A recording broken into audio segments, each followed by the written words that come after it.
Hello, my name is James Correa, BSIT second year, and my group mate is Christian Kit Palma, and this is my work.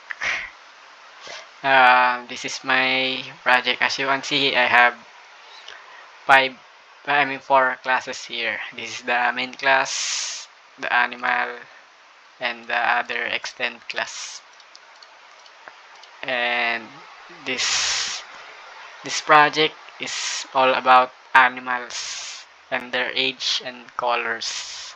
And when you run it, you will see their information, the animal information.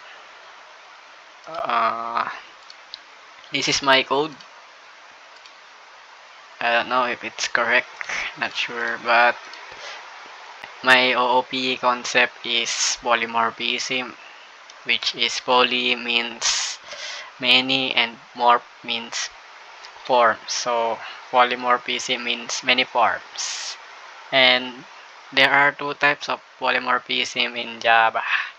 Number one is compile time polymorphism and runtime polymorphism.